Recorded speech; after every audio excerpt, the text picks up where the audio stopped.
Welcome to my online class my dear students. आज हम लोग देखेंगे सेमेस्टर 1 का जो पेपर का हमारा जो सीरीज़ चल रहा है C++ का, उसमें हम लोगों ने जो बेसिक फंडामेंटल्स जो हम लोगों ने जाना और हम लोगों ने लास्ट लेक्चर तक जो भी चीज़ें हम लोगों ने कंप्लीट की। अब वो चीज़ कंप्लीट होने के बाद अब हम लोगों का जो करना है वो है प्रोग्रामिंग स्टार्ट करना है। तो आज के लेक्चर में मैं आप लोगों को बेसिक प्रोग्राम्स बताऊंगा, कैसे प्रोग्रामिंग लिखते हैं, उसको कंपाइल कैसे करते हैं और रन कैसे करते हैं। ठीक है, तो आज मैं बहुत बेसिक एग्जांपल्स बताऊंगा। इसको आप सीखने के बाद जो लोग अगर प्रोग्रामिंग अभी बिल्कुल भी नहीं जानते, प्रोग्रामिंग एकदम ज़ीरो है, तो वो पहले ये बेसिक प्रोग्राम आज करें, उसके बाद वो फिर उससे जो एडवांस प्रोग्राम होगा वो उनको फिर करेंगे। ठीक है, तो चलिए सबसे पहले मैं बेसिक प्रोग्राम बताता हूँ। एक जो है मैसेज प्रिंट करने का सी में कैसे लिखते हैं। ठीक है, तो आप देखें सबसे टॉप में आपको लिखना है हैश इंक्लूड stdio.h।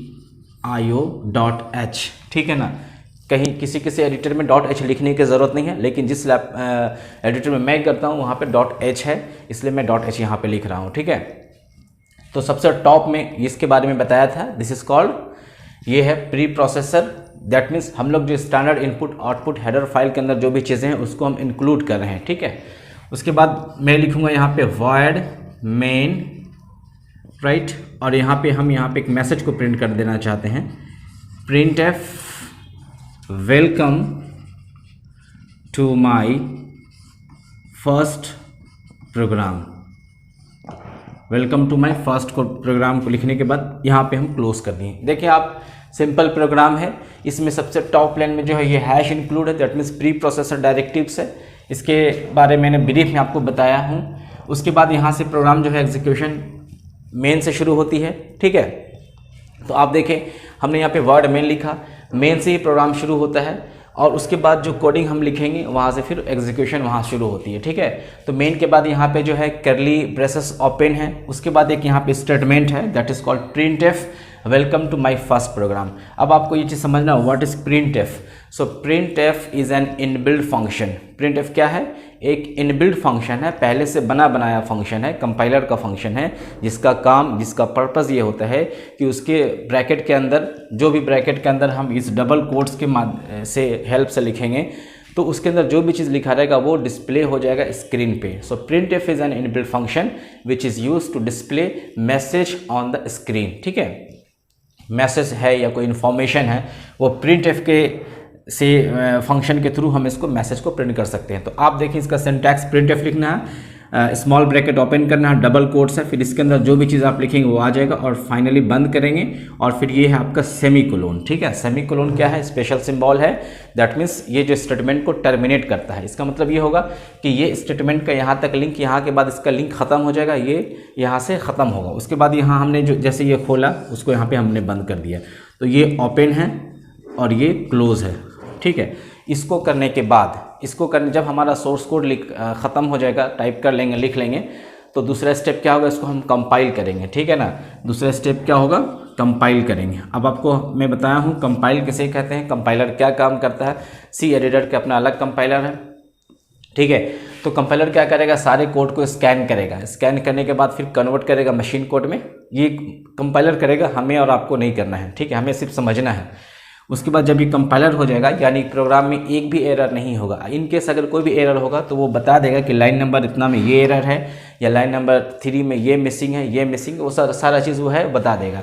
तो जब सक्सेसफुली कंपाइल हो जाएगा तो थर्ड स्टेप क्या हो जाएगा? प्रोग्राम को रन करना होगा। तो फिर हम शॉर्टकट जो मैं बताया हूँ उससे हम प्रोग्राम को रन करेंगे। तो हमारा जो स्क्रीन में जो आउटपुट आएगा, स्क्रीन में आउटपुट क्या आएगा? हमने लिखा है वेलकम, तो ये welcome to my first program आएगा। ठीक है, तो आपके पास में एक शॉर्टकट लिखा था Ctrl+F9 या आप Alt+F9 भी अप्लाई कर सकते हैं। आपके पास कौन सा एडिटर है ये शॉर्टकट, अगर शॉर्टकट नहीं तो आप मेनू से भी कर सकते हैं। ठीक है, तो ये मैं फर्स्ट प्रोग्राम बताया, इसमें सिर्फ और सिर्फ मैसेज प्रिंट होगा। ठीक है, चलिए दूसरा प्रोग्राम देखते हैं हम यहाँ पे।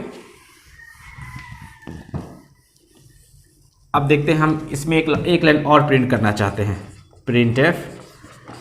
printf यहाँ पे हम लिखना चाहते हैं दूसरा लाइन, थैंक यू। ठीक है, तो ये 2 लाइन प्रिंट हो जाएगा। फर्स्ट में welcome to my first program और दूसरे लाइन में क्या हो जाएगा, थैंक यू। लेकिन दूसरा लाइन अभी प्रिंट नहीं होगा, क्यों? क्योंकि हम यहाँ पे लाइन ब्रेक कहीं नहीं किए। तो हम लाइन ब्रेक करने के लिए यहाँ क्या दे देंगे, /n, या तो यहाँ दे दें या यहाँ इसके लास्ट में दे दें। /n का मतलब क्या होता है, न्यू लाइन में चला जाएगा, ठीक है। तो हमारा आउटपुट क्या आएगा, सबसे पहले वेलकम, सबसे पहले आउटपुट आएगा welcome to my first program, नीचे में क्या आएगा, थैंक यू, ठीक है। तो जितना हम /n जहाँ से देंगे वहाँ से क्या हो जाएगा, लाइन ब्रेक हो जाएगा। दैट मीन्स लाइन जो है वो नीचे चला जाएगा, नया लाइन में चला जाएगा। तो यहाँ /n से क्या होगा, /n से जो नया लाइन हो जाएगा और नया लाइन से यहाँ पे क्या होगा, ब्रेक हो जाएगा और फिर क्या होगा, स्टेटमेंट जो हमारा 2 लाइन में प्रिंट होगा, ठीक है।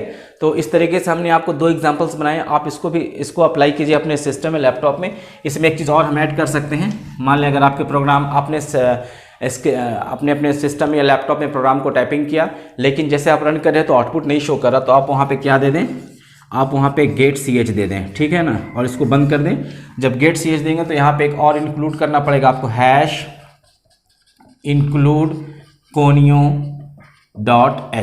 ठीक है।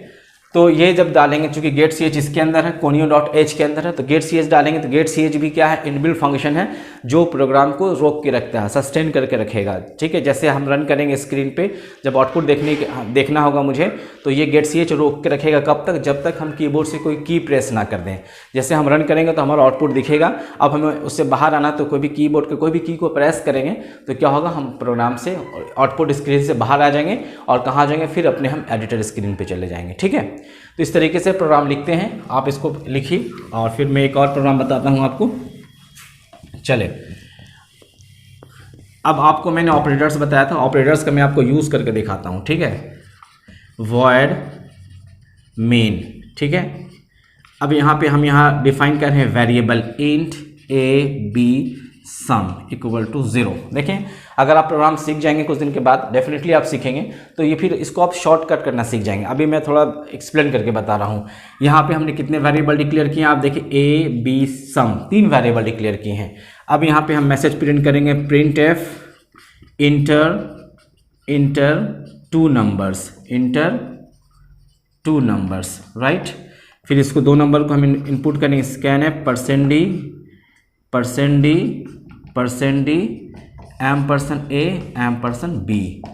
ये लाइन आपको समझना है। स्कैनएप से क्या करते हैं, स्कैनएप से हम वैल्यू को एक्सेप्ट करते हैं। जब भी यूजर वैल्यू डालना चाहे तो हमारे पास कौन सा फंक्शन है, स्कैनएप। सो you can say scanf is an inbuilt function which is used to take values from the user.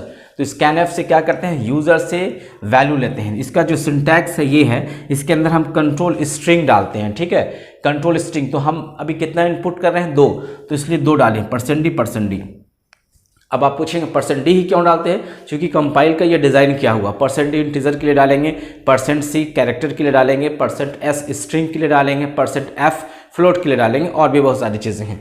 तो हमें कितना इंटीजर, हमने यहाँ पे कितना इंटीजर डालना है, हमें 2, तो %d, और जिसमें डालेंगे हम उस वेरिएबल को % के साथ लगाएंगे, ठीक है। %a %b। तो आपने 2 वेरिएबल डिक्लेयर किया, तो a में मान ले आप जब रन करोगे प्रोग्राम तो मैसेज आएगा इंटर 2 नंबर, आप डालोगे पहले 5, तो 5 किस में चला जाएगा, पहले a में चला जाएगा 5, और फिर आप डाला 10, तो b में कितना चला जाएगा, 10 चला जाएगा, ठीक है। जो पहले रहेगा उसी में वैल्यू जाएगा। अब आप चाहते हैं इस प्रोग्राम का सम निकालना, ठीक है, तो हम यहाँ लिखेंगे सम = a + b, यानी a और b का सम ऐड करके कहाँ आ जाए, सम में। मैंने आपको बताया था this is called assignment operator, ये अरिथमेटिक ऑपरेटर। अब आप देखें ये दोनों का सम होने के बाद किस में आ जा रहा है, सम में। हमारा वैल्यू जो है, आंसर जो है, सम में आ रहा है। अब फाइनली हम सम को प्रिंट कर देंगे, ठीक है। printf, यहाँ लिखेंगे सम = %d, और हमारा आंसर किस में है, सम में है। गेट ch करके प्रोग्राम को बंद करेंगे और यहाँ करली ब्रेसेस ओपन करें। देखें, थोड़ा सा प्रोग्राम अब धीरे धीरे बढ़ रहा है, लेकिन अगर आप बेसिक से समझेंगे तो बहुत सिंपल से आपको समझ में आ जाएगा। ये वाला लाइन जो क्या हो रहा है, ये लाइन जो है वेरिएबल डिक्लेयर किया जा रहा है, यहाँ से मैसेज को प्रिंट किया जा रहा है, कोई प्रॉब्लम यहाँ तक नहीं है। यहाँ पे आपको हो सकता है, अगर फर्स्ट टाइम आप सीख रहे हैं, यहाँ प्रॉब्लम हो सकता है, बट अगर आप ध्यान से देखें, ये हमने लिखा है स्कैनएफ। क्या हमने लिखा, स्कैनएफ। ये स्कैनएफ से क्या होता है, स्कैनएफ एक फंक्शन, इनबिल्ट फंक्शन है कंपाइलर का। इससे होता क्या है, इससे क्या होता है कि वैल्यू जो है यूजर से एक्सेप्ट करेगा, ठीक है। तो इसके अंदर हमें कुछ सिंटैक्स देना होगा, %d किसके लिए, याद रखें, इंटीजर के लिए। अगर फ्लोट होगा तो क्या देंगे, %f, अगर कैरेक्टर होगा तो क्या देंगे, %c। तो हमें 2 इंटीजर चाहिए तो परसेंटेज हमने लिखा। आप देखें ध्यान से, ये डबल कोट्स के बीच में फिर यहाँ कॉमा है, क्या है यहाँ पे कॉमा है। अब 2 वेरिएबल में हमें वैल्यू डालना है, एक एम्परसेंड ए है और दूसरा क्या है एम्परसेंड बी है। अब ये ए बी हमने ए बी लिया और सम लिया, ये यूज़र डिफाइंड है, आप जो भी लेना चाहें आप नंबर 1 नंबर 2 ले सकते हैं, N1 N2 ले सकते हैं, ABCD कुछ भी ले सकते हैं, बट ये जो आइडेंटिफायर या वेरिएबल का नाम लीगल होना चाहिए वो हमने यहाँ पे लिया। उसके बाद क्या होगा, यहाँ दोनों नंबर का जो यहाँ पे हमने डाला, उस जो भी नंबर आपने डाला वो ऐड करके किस में डालेगा, सम में डालेगा, ठीक है। उसके बाद प्रिंट क्या कर देगा, सम इक्वल टू परसेंटेज सम कर देगा। ये लाइन में देखें आप, हमने यहाँ पे परसेंटेज क्यों लिखा, क्योंकि हमें इंटीजर में वैल्यू चाहिए। अगर हम परसेंटेज नहीं लिखेंगे तो हमारा वैल्यू इंटीजर में नहीं आएगा। क्यों, मैंने बताया इंटीजर के लिए परसेंटेज लेने के लिए भी और प्रिंट करने के लिए भी, तो इसलिए हमने यहाँ से लिखा। अब आउटपुट क्या आएगा पता है आपको, ये जो यहाँ से यहाँ तक आउटपुट लिखाएगा ऐसे करके लिखाएगा, जैसे आपने डाला में 5, अब आउटपुट क्या आएगा, सम इक्वल टू 15, ये आपका आंसर आएगा ऐसे करके, ठीक है, सम इक्वल टू 15।